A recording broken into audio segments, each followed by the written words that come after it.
tayo ng We Are Family. I have all my sisters with me. At dahil dyan, ito po si Alwin Ignacio at Diva That You Love. Kasama ko ang aking kumaring Ultra Maldita. Hi, this is Alex At Brosas. pinapanood niyo po ang reality show. Ang tarayan na talakayan ng Showbiz Edition. At ang family na talaga ngayon ay ang, sino nga ito mga Mariko? Si Catherine Bernardo tsaka si Mark Alcala of Lucena. Aha. Ano ba ang drama? Bakit ngayon ay pamilya na talaga sila? Aba, nagpaluhan na sa Instagram. Ang buong angkan?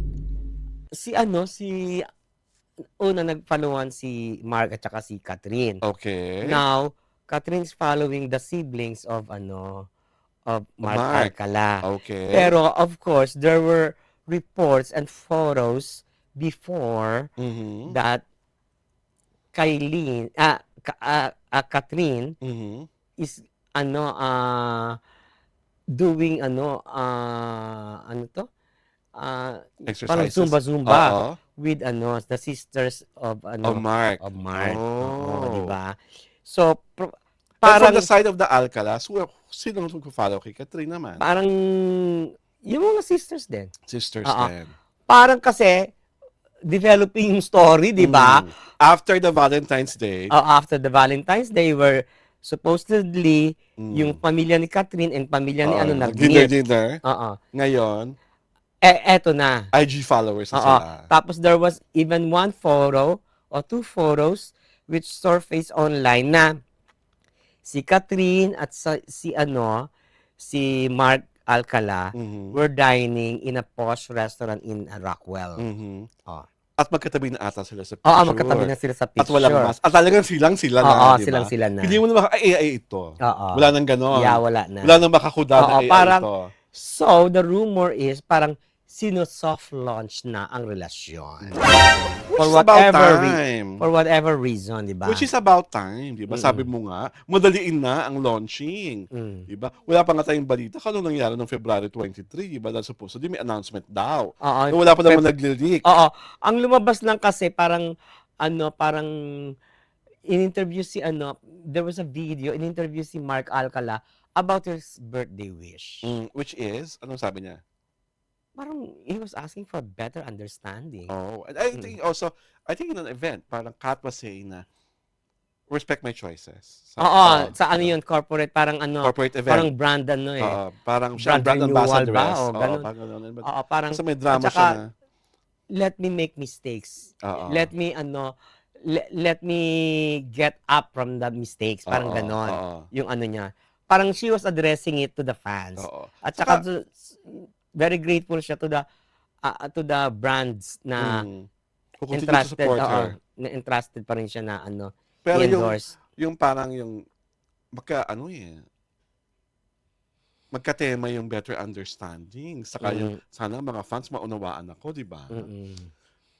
Parang congruent. Oo, di ba? Alam mong isang gustong tumbukin, pero ayaw lang nilang tumbukin pa. Yeah. Kasi everything happens for a reason. At dapat sa tamang panahon at pagkakataon, ang bonggang-bonggang pagsabog ng mga dapat pasabukin. Pero may mga cut den fans, gigil. Alam nyo, kayo mga cut den fans, inom mo naman ng kape. Yung walang sugar, tapos Batangas Barako, para nervous naman kayo at tanggapin nyo na ang katotohanan. Oo, alam mo, eto lang, tagaan nyo na naman sa bato to. Tagaan nyo na naman sa bato to. Hindi magugustuhan ni Alden si Catherine. Bakit nga ba, Mars? Hindi niya type. Ibang type niya. Ay. Ayoko. Yun lang ang sinabi ko, ha? Hindi niya type, di ba? Nervous laughter lang naman ang reaction ko. Wala naman sinasabing iba. Di ba? Diba? Parang Hindi niya type. ibang babae ang type niya. Kaya nga nung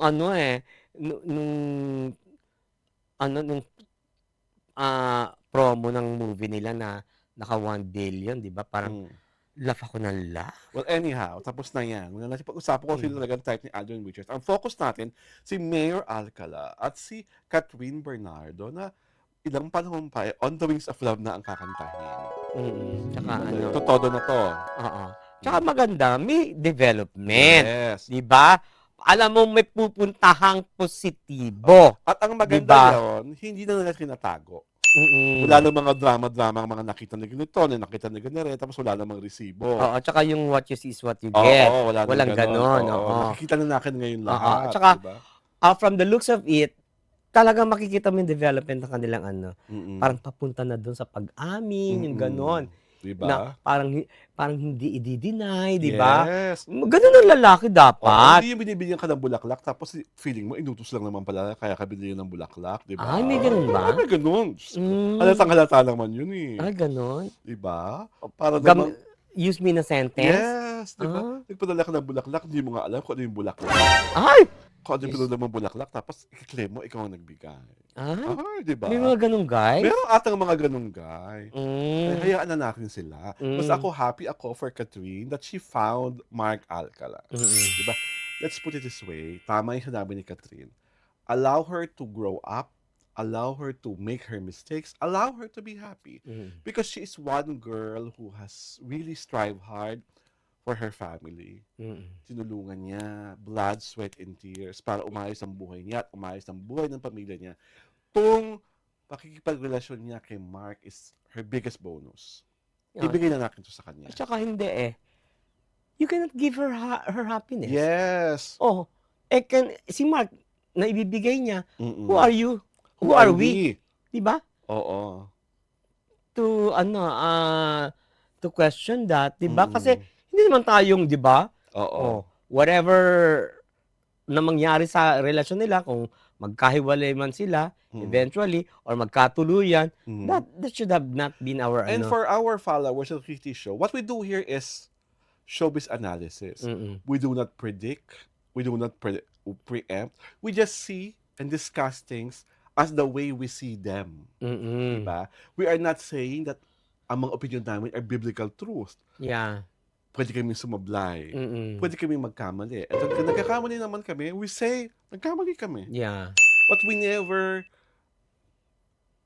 tell you that what we are saying is the absolute truth. Because the truth has so many sides. At saka we never assume. Assume Diba? things, 'di ba? Diba? Kaya minsan we ask for clarification. Mm. We need to ask the questions if we're invited in some events. Mm. Because there are questions na dapat talaga may sagot. Mm. And there are some questions na tinatanggap namin na ayaw na lang sagutin. At there are some questions na kailangan namin makirinig at malaman kung totoo ba yung sinasabi mo o hindi. Mm. Kasi the moment we hear that what you are answering,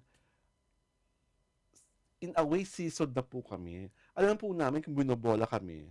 At alam po namin kung ine-eklat kami. Mm. At lalong alam namin kung ang nagsasabi sa amin ay ang sinasabi sa amin ay kasinungaling. At saka we know from the very uh, construction of the sentence, if you are being fooled, if Mm. you are if you are taken for a ride, Mm. 'di ba? Hindi Mm. man tayo mga syunga-syunga, no? Mm. My God. Basta kung masayang-masaya ako na si Catherine Bernardo ay happy, si Mm. Mark Alcala ay happy, and the fact that their families are Mm. now in a place wherein it's open, Mm. it can be up for discussion, then so be it. Diba? Ang sana lang, yung mga taong hindi makatanggap ng relasyon, tanggapin nyo na. Kasi wala naman tayong magagawa. Mm. The other Diba? camp is happy naman. Oo. Nung Mm. araw, nung di umaamin, inis na inis tayo. Tingnan Mm. mo, nag-change kami.